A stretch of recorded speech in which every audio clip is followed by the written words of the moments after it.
Staff Sergeant Jake Morrison had exactly 7 days left in Afghanistan. 7 days until he'd hold his wife Emma again, smell her perfume, wake up in their bed instead of rack in a forward operating base. He'd been counting down for months, imagining that moment when he walked through the front door and pull her into his arms. He tried calling Emma 3 times that Tuesday. Each call went straight to voicemail. By Wednesday morning, he realized something was wrong. His messages showed as undelivered. She'd blocked him. His chest tightened as he stared at his phone in the dimly lit barracks. They'd talked just 4 days ago. She'd seemed distant, sure, but they'd been married for 6 years. Distance happened during deployments. It was normal, wasn't it? Jake called his younger brother Tyler, who lived 20 minutes from their house in North Carolina. Tyler answered on the second ring. "Jake, everything okay? I need you to do me a favor." Jake's voice was steady, but his hands weren't. "Can you drive by the house? Check on Emma? She's not answering my calls." There was a pause. "Yeah, of course." "When?" "Now. Please." Tyler must have heard something in his voice, because he didn't ask questions. "I'm grabbing my keys. Give me 30 minutes. Those 30 minutes felt like 30 hours. Jake sat on his bunk, elbows on his knees, staring at his phone. Around him, other soldiers slept or scrolled to their own devices, lost in their own worlds. He felt suddenly terribly alone. When his phone finally buzzed, Jake's hands were shaking. The first photo showed his house. The lawn needed mowing. Emma usually kept it pristine, but that wasn't what made his blood run cold. The locks were new, shiny brass deadbolts he'd never seen before, visible even in Tyler's photo. The second photo showed the driveway. A black Dodge Ram sat there, aggressive and masculine, taking up the space where Emma's sedan usually parked alone. The third photo was taken from the side of the house. Through the living room window, Emma was on their couch, the one they'd picked out together, the one where they'd made love the night before he deployed. She was laughing, her head thrown back in that way that used to be reserved for him. Next to her sat a man, tall, broad-shouldered, wearing a tight T-shirt. His arm was draped casually across the back of the couch. Possessive, comfortable. But what destroyed Jake wasn't the man. It was the wall behind them. Their wedding photo was gone. 5 years of marriage, captured in that perfect moment at sunset on the beach, vanished. In its place hung a new frame. Emma and the stranger, smiling at the camera like they were posing for a Christmas card. Tyler's message came through. "Bro, I'm so sorry. Neighbors say he's been here almost every night for 6 weeks. His name is Derek." She introduced him as her boyfriend. Jake read it 3 times. Boyfriend. 6 weeks. 6 weeks ago, Emma had told him she loved him, that she was counting down the days, that she couldn't wait for him to come home. He didn't sleep that night. While the rest of his unit snored and shifted in their bunks, Jake sat in the communications tent with his laptop, the blue glow illuminating his face as he investigated his own life from 7,000 miles away. The joint checking account made his stomach drop. What should have been nearly $12,000 showed $437. He pulled up the transaction history, scrolling back 6 weeks. Cash withdrawals. $2,000 here, $1,500 there. Always from ATMs. Always in amounts just under the reporting threshold. Then the larger purchases. A men's clothing store, $800. An electronics store, $2,000 for a gaming setup. Restaurants he'd never heard of, always charges for 2, always expensive. She was spending his deployment money on another man. The savings account was worse. Empty, completely drained. $23,000 gone. Transferred out in one lump sum 3 weeks ago. Jake's breath came faster. That money was supposed to be for their future. Maybe a new car or starting a family. Or finally taking that trip to Ireland Emma had always talked about. He checked the mortgage account. They were 3 months behind. While Emma withdrew $1,000 for cash and bought her boyfriend presents, she'd stopped paying their mortgage. His house was in pre-foreclosure. In his email spam folder, Jake found something that made his blood boil. A notification from his insurance company. Emma had tried to change the beneficiary on his life insurance policy. The $500,000 policy that would pay out if he died in combat. She tried to remove herself and add someone named Derek Pearson. The request had been denied. It required his signature, but she'd tried. This wasn't just an affair. This was calculated, methodical. Emma wasn't just cheating. She was trying to erase him financially, emotionally, legally. Jake spent the next 3 hours documenting everything. Screenshots of every transaction, every email, every photo. He called a military lawyer who specialized in divorces for deployed service members. We're going to fuck her up. Legally speaking, the lawyer said after hearing Jake's story. Captain Williams explained the strategy: emergency injunctions, frozen accounts, prevention of property sale. And because Jake was deployed, federal law gave him special protections.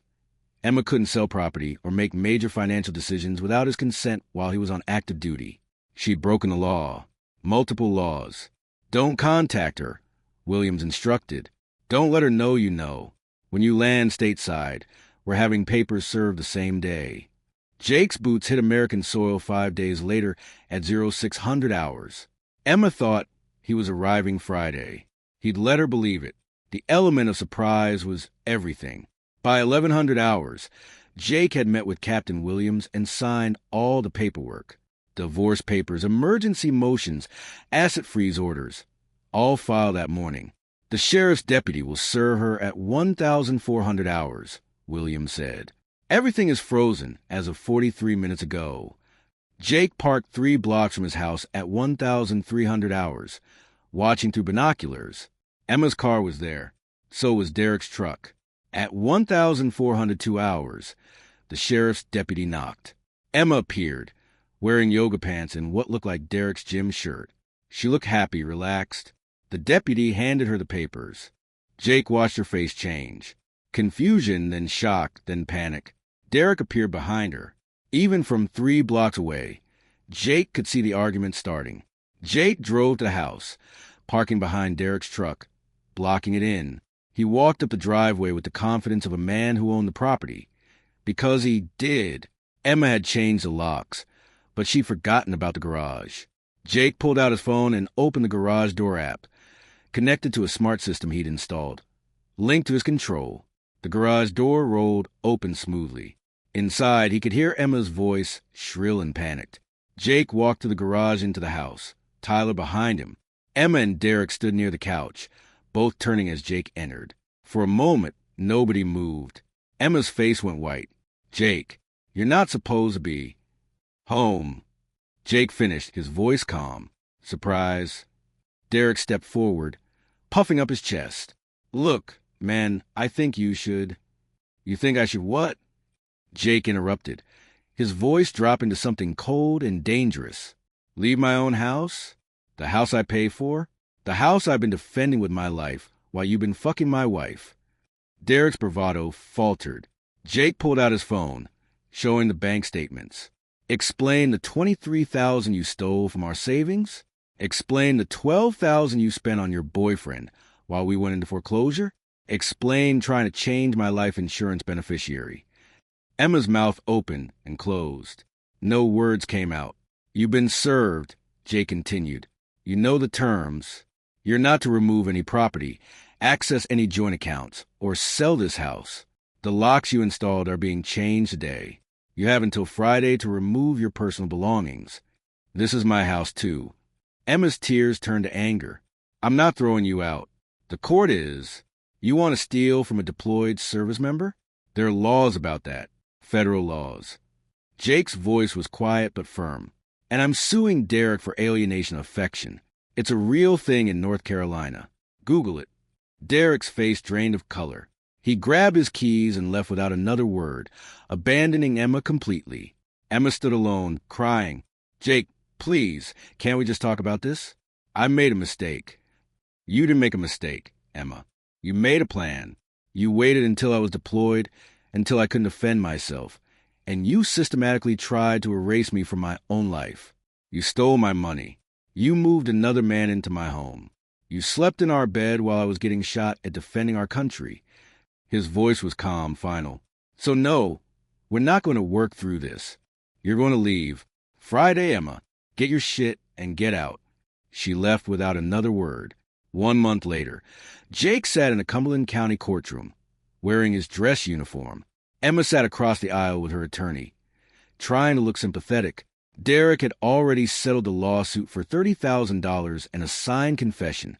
He'd lost his job when the owner, a Marine veteran, found out he'd been sleeping with a deployed soldier's wife. Judge Margaret Chun reviewed the documents with sharp eyes. Mrs. Morrison, do you have anything to say? Emma stood. Your Honor, I made mistakes. I was lonely and scared. I don't think I should lose everything because of it. You withdrew $23,000 and spent it on an extramarital affair while your husband was deployed. The judge said, you forged his signature on property documents. You stopped paying the mortgage. These weren't mistakes, Mrs. Morrison. These were choices. The judge's ruling was swift and decisive. Jake kept the house.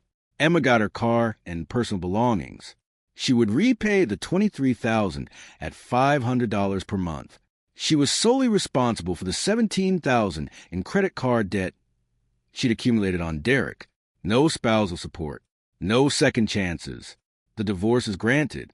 This marriage is dissolved effective immediately. The gavel came down. Outside, Tyler clapped Jake on the back. It's over, man. You can move on. Jake looked back at the courthouse where Emma stood crying. A year ago, he would have taken a bullet for her. Now he felt nothing. That night, his phone buzzed with a text from an unknown number. I'm sorry. I know it doesn't matter now, but I'm sorry. You deserve better. Emma? Jake stared at the message for a long time. Then he deleted it and blocked the number. Some things didn't need a response. 6 months later, Jake stood in a coffee shop off base when he saw her. Not Emma, but someone new. Rachel, a physical therapist at the VA hospital, with kind eyes and a warm smile. They talked for 20 minutes, and when she had to leave, she hesitated. Would you want to grab dinner sometime? Jake felt something stir in his chest. Not love. He wasn't ready for that. But possibility. Yeah, he said. I'd like that. That night, sitting on his balcony with a beer, Jake pulled out his phone and texted Rachel. How's Friday night? Her reply came quickly. Perfect. It's a date. Maybe it was too soon. Maybe he wasn't ready. But for the first time since Tyler sent him that photo in Afghanistan, Jake felt something he hadn't felt in months.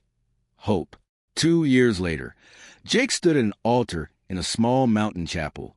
Rachel beside him in a simple white dress. The ceremony was intimate, just close friends and family. No drama, no secrets, no lies. Just two people who'd both been hurt before, choosing to trust again. As the officiant spoke, Jake thought briefly about Emma. Last he'd heard, she'd married Derek after all. He hoped, distantly, that she was happy. But mostly, he didn't think about her at all. Rachel squeezed his hand, and Jake squeezed back. I do, he said when the moment came. And this time, he knew what those words meant. This time, they were true. The end.